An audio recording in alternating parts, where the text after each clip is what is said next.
Althoff Arena, a partially enclosed facility in The Hague, Netherlands, was the site of the Women's World Cup speed skating competition.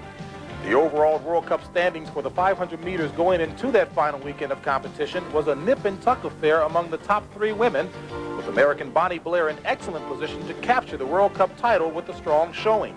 Saturday's 500 race found Blair paired with Germany's Monique Garbrecht, the world sprint champion.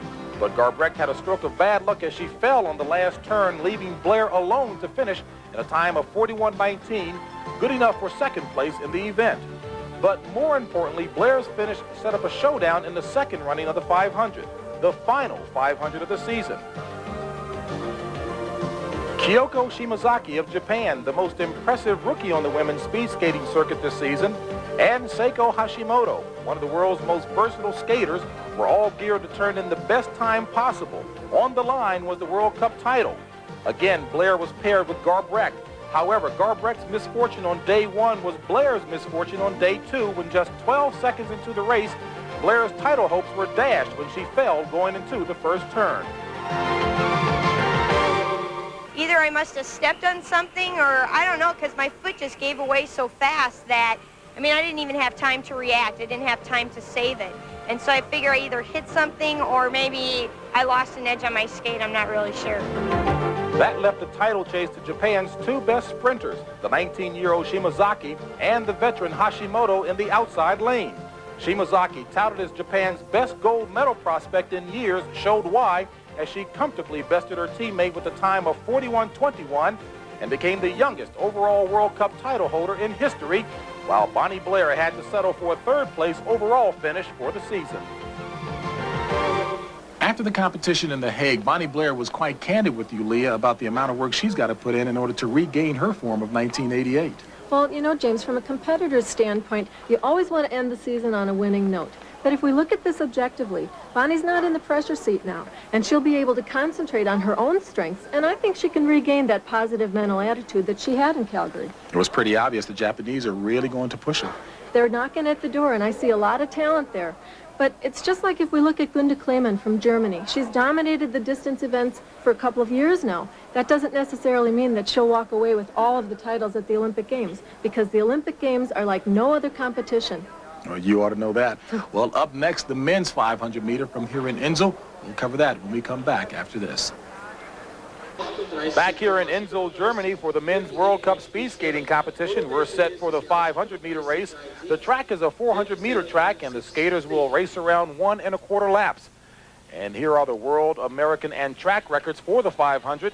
You'll notice that the American record is faster than the world, but the event in which that time was turned in was not sanctioned by the International Skating Union. Our first pair, Kevin Scott of Canada on the inside lane, and he's paired with Dave Besteman of the USA.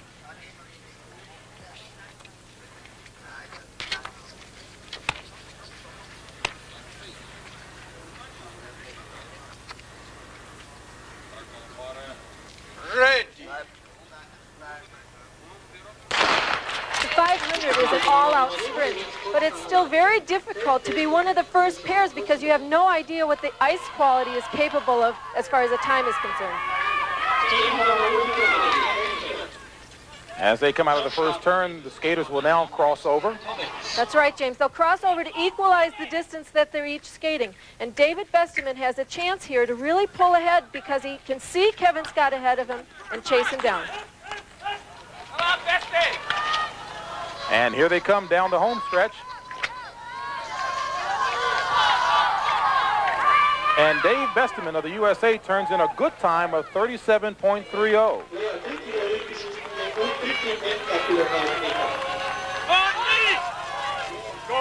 Now let's take a look at Tomasz Jankowski of Poland on the inside lane. He's paired with Nick Tomitz of the U.S.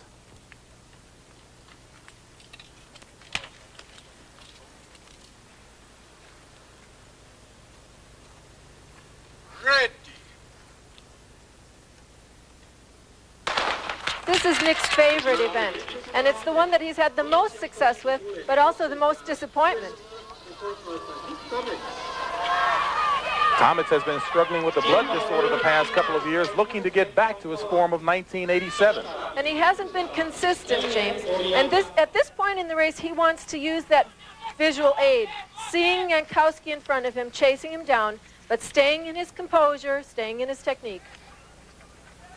And Tomitz is staying firm as he has a nice lead.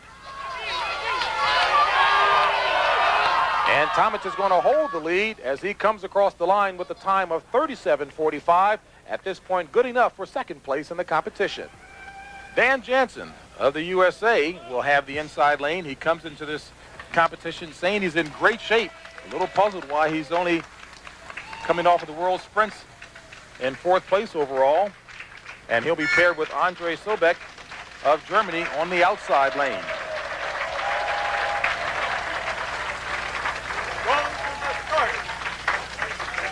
And there's his wife, Robin, Dan Jansen's wife. She travels with him most places.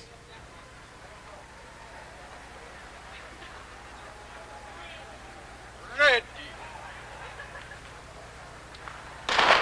Dan is a very explosive skater. He's typically your sprinter. You can almost see the power coming off of his blades. And this is a good race for him because he has the first inner turn.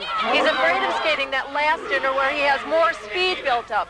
You'll see him almost just pull away from his rival. And Jansen indeed, Leah, pulling away, looking very strong as he heads into the second and final turn. He likes to skate that outer turn because this is where he has the most speed built up, and it's a wider turn. He can hold it much easier. Now he's just got to pour it on for the last 50 meters.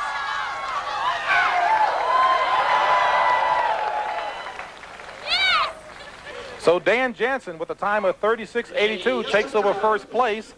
And as we take a look at the leaderboard, the Americans occupy the top 3 spots. Will they be able to hold on? We'll find out when we come back.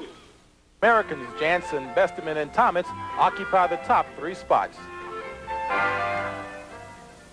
In this pairing, you may think you're looking at a football player in tights, Igor Shelisovsky of Soviet Union on the inside lane, and Uwe Streb of Germany on the outside lane in the red outfit.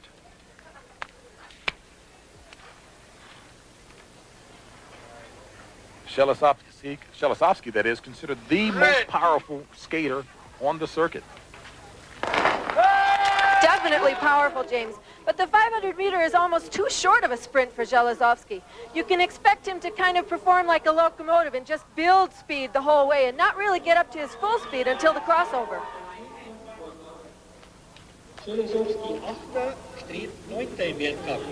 And on the backstretch, it looks like he is starting to explode with that strength you were talking about. And just like with Danny Jansen, he prefers having that last outside turn because it's a wider radius, so he doesn't have to worry about holding that speed in on a small turn.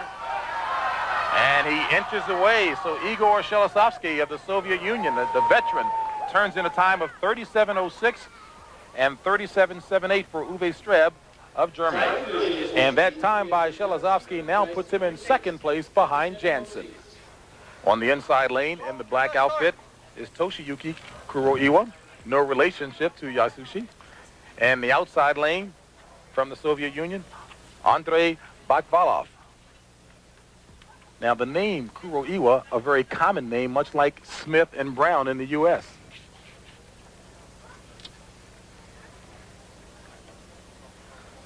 Ready.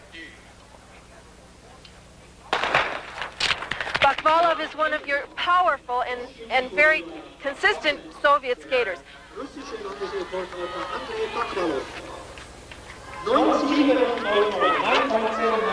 Through the first turn and heading down the backstretch where again they will switch lanes. Now they had the fastest time at the 100 meter, and you'll watch Bakvalov now. He knows that because his coach told him on the backstretch. He's going into this turn a little bit cautiously because it's again that small radius, but he's picking up and he's pulling ahead. And Bakvalov will hold off Kuroiwa, and he turns in a time of 37:16, Kuroiwa 37:40. A very strong pair here in this race on the inside lane in the red outfit. Uwe Jensmai, the top speed skater in the sprints, and he's paired against Yasunori Miyabi of Japan on the outside lane. Miyabi nicknamed the teacher. ready. You can expect to see two very different styles here. Mai on the inside lane, the strong but still somewhat graceful. Miyabi on the outside, just quick, quick, quick. Mai, seamless on the turns, handles the turns as well as anyone in the sport.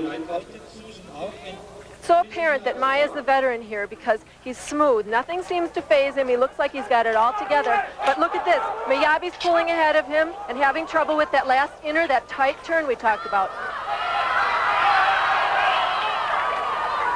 And Miyabi's time is not good enough, a fact clearly that Robin Jansen knows all too well as husband Dan captures his first World Cup race of the season, a 36.82 in the 500.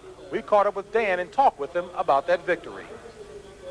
It's a good way to end the season. There's one more tomorrow, but in a sense, it'll give him something to think about, knowing I'm still going to be up there next year. So as night begins to fall here in Inzell, we'll be back later today to show you Dan Jansen's assault on the 1,000-meter race, as well as a report on the men's 5,000. But right now, we'll take you from Inzell, Germany, back to New York. Unfolding in Germany. All right, thank you very much, Tim. And as you can see, night has fallen here in Inzell, Germany, and the day's speed skating competition is completed.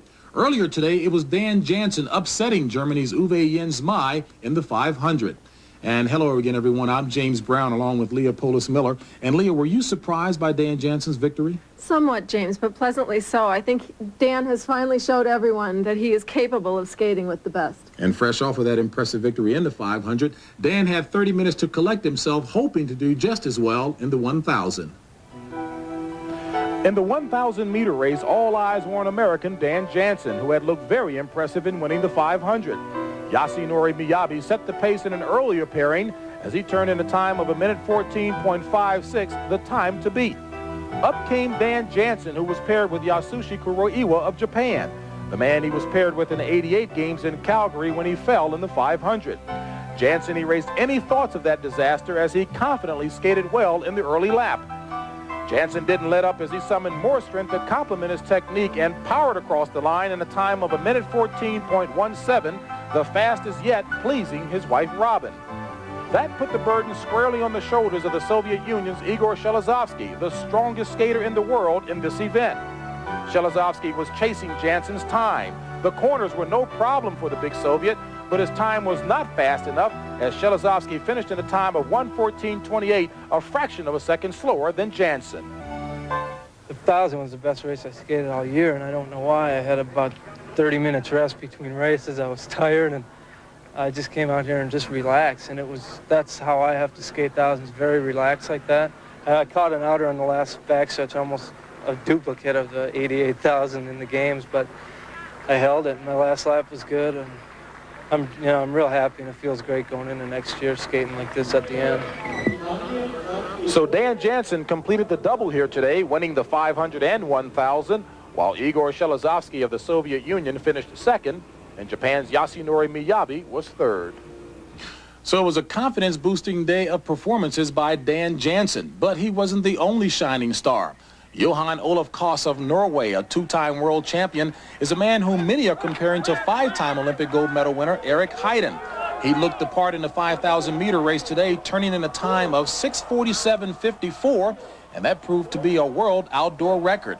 And what a nice way to prepare as he aims for the 92 Olympics in Albertville. And Leah, and a good array of performances today, but what do we have to look forward to tomorrow? James, I would expect to see Dan Jansen come back again strong tomorrow and try to win back-to-back 500 meters. But Germany's Uwe Mai is going to try to shake that confidence level and maybe even beat him. In the 1,500, I think Johan Olaf Koss is on a roll. He could even establish another new record tomorrow.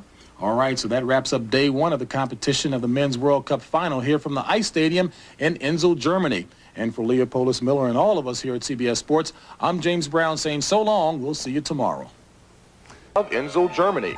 Located 90 minutes south of Munich, this modest resort of 3,500 hugs the Austrian border. Legend has it that monks refer to this area as their inner cell, thus the name Inzell. Each year, Inzell attracts thousands of tourists who enjoy the fresh air and slow pace. This serenity belies the furious action on the outskirts of town at the Inzell Ice Stadium. It was here in the 1960s where the town's burgermeister built Germany's first artificial speed skating oval, a decision which transformed Inzell into a speed skater's mecca. And today, CBS Sports Olympic Winterfest Countdown to Albertville brings you the Men's World Cup Speed Skating Finals. Good afternoon, everyone. I'm James Brown. Well, as you can tell behind me, the weather might be one of the big stories today, as the mist could create for slow ice conditions. That would then favor the more powerful skaters, the strong skaters. And speaking of strong, today you'll get a chance to see America's Dan Jansen, fresh off of his victory in the 500 yesterday, attempt to do it again. The question is, can he hold off the challenge of Germany's Uwe Jensmai, until recently the dominant skater in that event, and Japan's Yasunori Miyabe, who had the fastest start time but slowed considerably on the last inner corner. In the 1,500 and 10,000 meters today, you'll see two-time world champion Johan Olaf Koss attempt to add these events to his victory yesterday in the 5,000. The big names yesterday, Dan Jansen and Johan Olaf Koss, who dominated in the sprints and distance race, respectively. In the 500-meter race, the Americans, Dave Vesterman and Nick Thomas, set the early quick pace for others to beat. That didn't happen until fellow American Dan Jansen toed the line. Jansen accelerated throughout his race until he blasted across the finish line with an impressive 36.82 for first place, and pleasing his wife Robin. The Soviet Union's Igor Shelizovsky, one of the event's most powerful skaters, failed to live up to expectations and didn't crack the 37-second barrier. That left the challenge to the '88 Olympic champion Uwe Jensmai of Germany. However, the dominant skater in the 500 got off to a surprisingly slow start, one he was not able to overcome. The result was Dan Jansen's first World Cup victory of the season. With newfound confidence, Dan Jansen took aim on the 1,000, an event that Igor Shelizovsky owned. But it was to be a Dan Jansen type of day as he added his first 1,000 win of the year to his efforts. This man, Norway's Johan Olaf Koss, is now being compared to five-time Olympic gold medalist Eric Heiden. And Koss was simply sensational in the 5,000-meter race, posting a time of 6:47.54, taking center stage with the United States' Dan Jansen. One would assume that Dan Jansen's confidence is high going into today as he attempts to close out his season on a positive note. And with more on that, let's go down trackside to my colleague Leah Polis Miller, who's standing by with Dan Jansen. Thank you, James. Dan, you came off of two great victories yesterday. What's going through your mind today?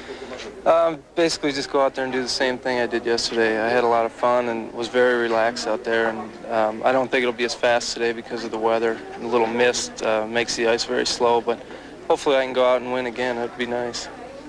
What do you think of the competition today? What do you think it's going to be like?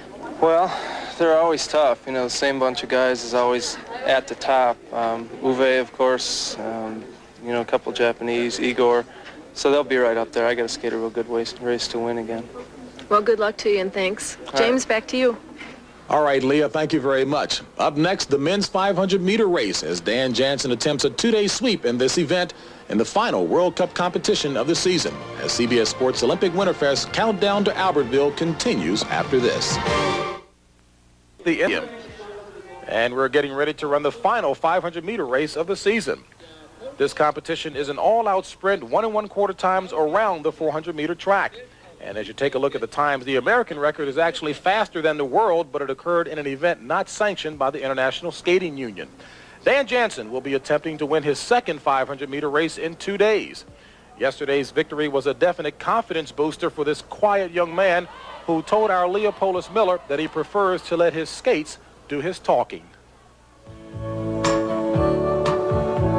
West Allis, Wisconsin is a typical Midwestern town. Dan Jansen's hometown. This is your hometown. I would say Dan Jansen is our prominent citizen currently, yes. A lot of people like him, and as far as I know, most of the city's behind him. I think he's a pretty special person. He's dealt with great adversity. That Dan has. While at the Calgary Olympics in 1988, Dan lost his sister Jane to leukemia and subsequently fell in the 2 races he competed in. I learned so many lessons at the Olympics, and You know, when you lose somebody you love, and it's an adjustment. You have to get over it and go on with your life and realize that, you know, skating's not everything to me anymore. And it is not. There have been changes in Dan and in his life since the Olympics. He's shy is what he is, and he's very, he's getting out of his shyness. He's coming out of his shell. He has been for the last probably 4 years. I think that Dan, at this point, will accept whatever life will give him. And what life has given him are new priorities. Last April, Dan and his fiancée, Robin, were married. Definitely a case of opposites attracting, because he's just definitely a very quiet, low-key, private person. I am just the total other extreme. You know, I'm high-strung, I'm loud, he's quiet. And how does Dan see himself now? Confident, laid back, soft-spoken, but, you know, not boring.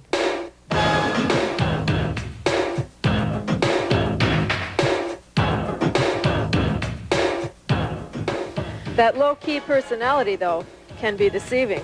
The competitiveness is inside me, and it's, you know, I don't need to go out and tell everybody that I'm going to beat them, or I'm going to beat this person, I'm going to win tomorrow. I can tell myself that, and that's all I need to know. He definitely is going to Albertville, and he'll skate the best that he possibly can. And At Albertville, he has to fight the thoughts coming into his mind that I was here 4 years ago, and my sister died that day, and I fell down. I think the press is going to be asking me about it with every other question. It's going to be reverting back to '88, and I mean, I haven't fallen in a race since then. After Albertville, I'm not sure, you know. It's going to be hard, I think, if I just stop skating, because it's been my life for so long. So, I don't know, I'll just live life with Robin, and you know, I'll be happy with that. And there is Jansen, looking very confident and hoping to cap off an already successful competition. He's paired with Satoru Kuroiwa of Japan.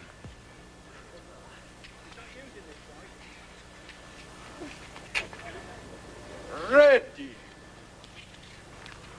As a competitor, James, you need to have a quiet belief in yourself, and that belief needs to be unshaken.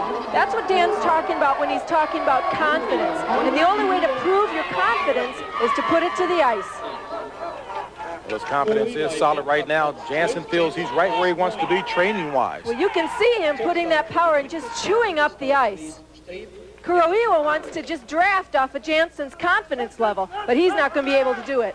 Jansen's biggest cheerleader, his wife, Robin.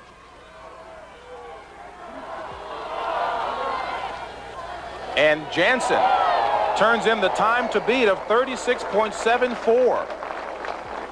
And will that time hold up? We'll find out when we come back to Inzell after this.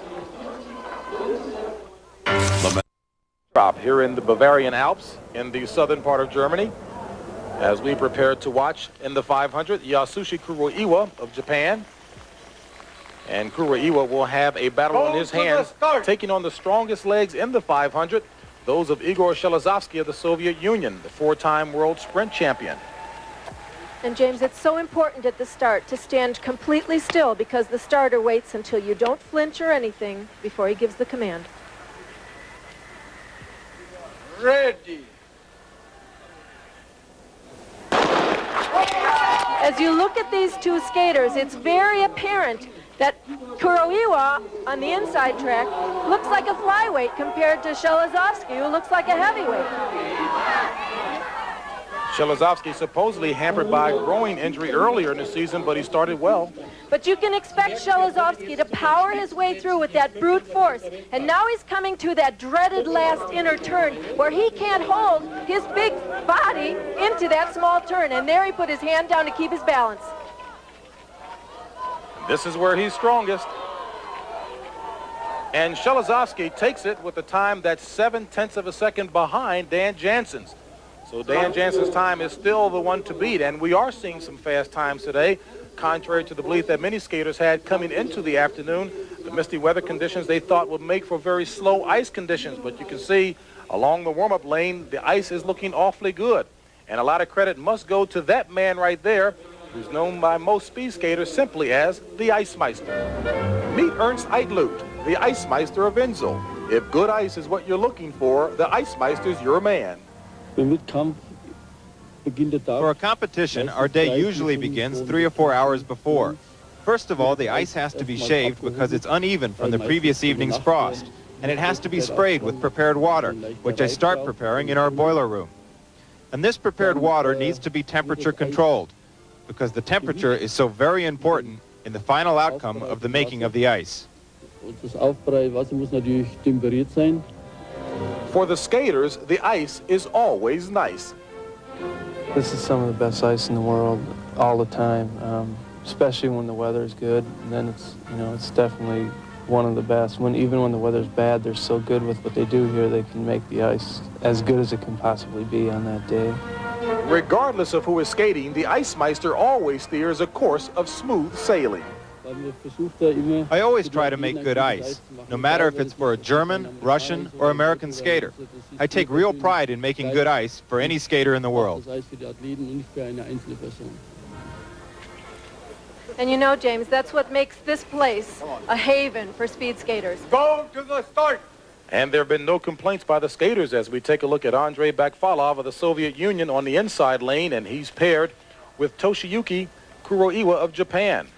Bakfalov burdened with a lot of problems back home in Moscow, where he's thinking of his family, 6 family members sharing a 1-bedroom apartment.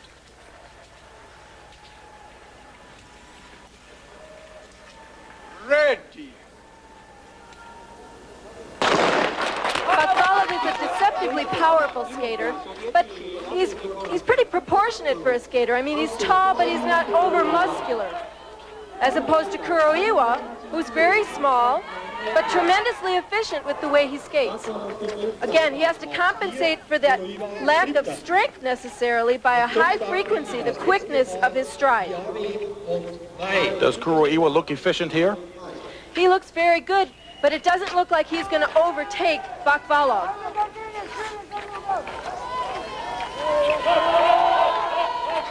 And Bakfalov does hold on, blocking out whatever personal problems may be bothering him, and skates alone into second place. And a check of the leaderboard shows Dan Jansen on top with a time of 36.74, Andrei Bakfalov in second, Shelizovsky and Kuroiwa in third. Will Dan Jansen win his second 500 in 2 days? The most serious threat yet to come, Germany's Uwe Jensmai. Dan Jansen to regain the form that made him world champion, and so far he's in excellent shape to win his second 500 race. The major hurdle, Uwe Jensmai, who over the past couple of seasons has been the reigning king in this event.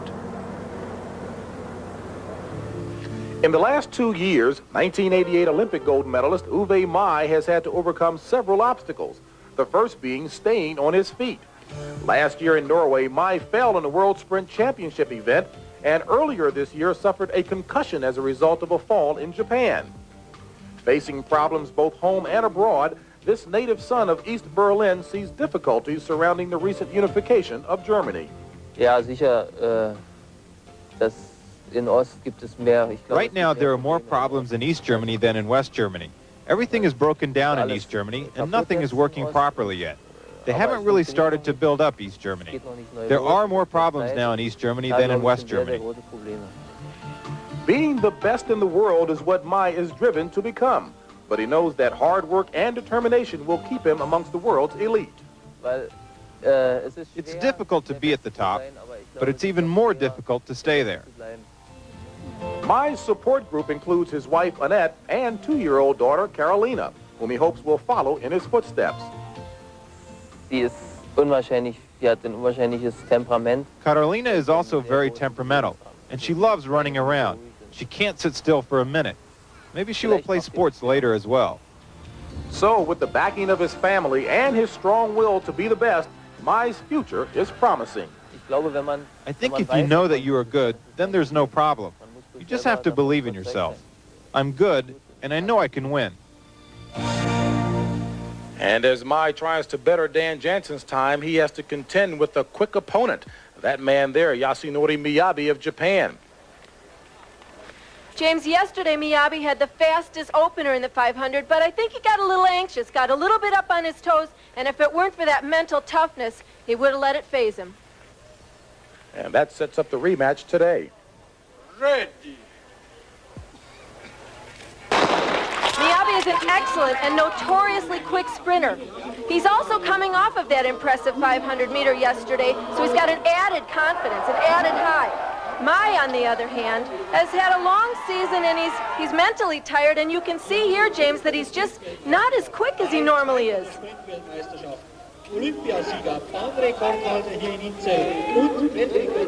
As a competitor, Mai realizes that this race is not that important in his career. He believes in himself. Miyabi, on the other hand, has got to establish himself as the threat for next year.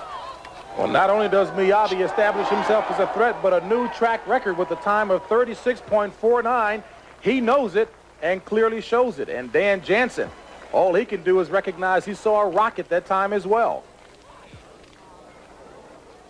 So the final 500 standings show Miyabi in first, Jansen in second, and Americans Thomas and Besteman in 12th and 14th. And we talked with Jansen about his race. Oh, I was real happy. I mean, 36.7 on the last inner, and ice is frosting up. It doesn't glide very well, so I skated a real good race. I don't know where he came from with that 6.4, but that was fantastic. And if there's anyone who shares in Miyabi's track record, it's that man, the Ice Meister. I was surprised, so I can't tell you why I did such a great race. I don't know. I don't understand. Coming later in our coverage of the Men's World Cup speed skating, you'll see the big boss, two-time world champion Johan Olaf Koss and his assault on the 1,500 and 10,000 meter races. Right now, let's take you back to New York. Cup speed skating finals. And once again, here are James Brown and Leah Polismiller. Back here in Inzell, Germany, where nighttime has settled in and the ice stadium is all quiet, and that's because the final competition of the season has been completed. And welcome back, everyone. I'm James Brown along with Leah Polismiller, and today was not lacking in excitement and competitive races. Dan Jansen was attempting for a two-day sweep of the 500-meter race, but he fell short in that attempt. That's because of that blistering new track record set by Yasunori Miyabi of Japan. In the 1,500 race, all eyes were on Johan Olaf Koss coming off of that world best outdoor mark in the 5,000 yesterday. And Koss in the outside lane in the red and blue uniform there caught a surprise in this race. Well, Peter Otterberg of Germany knew that he could use the 1,500 to reestablish and to erase any self-doubt that he might have. And Koss, although he was beaten, wasn't shaken.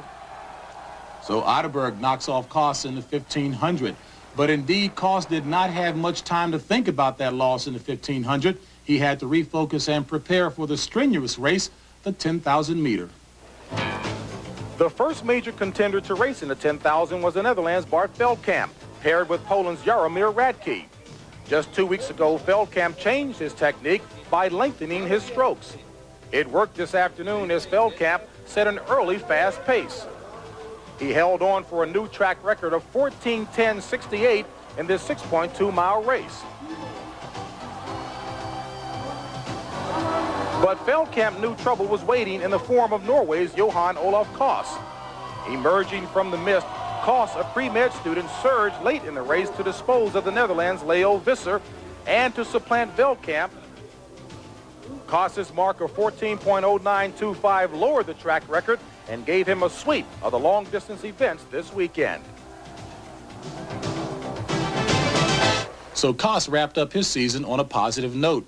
And Leah, although another speed skating season has come to a close, when you think about it, the skaters really don't have much of an off period as they start to gear up for the '92 Olympics in Albertville. Your thoughts about the past 2 days? Well, James, I think we watched Dan Jansen get himself right back on track and reestablish a high level of confidence. But he's going to be hard-pressed by the German Mai as well as the Japanese. And I think in the distance events, we can watch for the star from Norway, Johan Olaf Koss. He's reestablished some excitement here in Europe, but as we saw today, he is definitely not unbeatable. All right, so it's been an exciting 2 days of competition. And for all of us at CBS Sports here in Inzell, Germany, so long, and we now send you back to New York.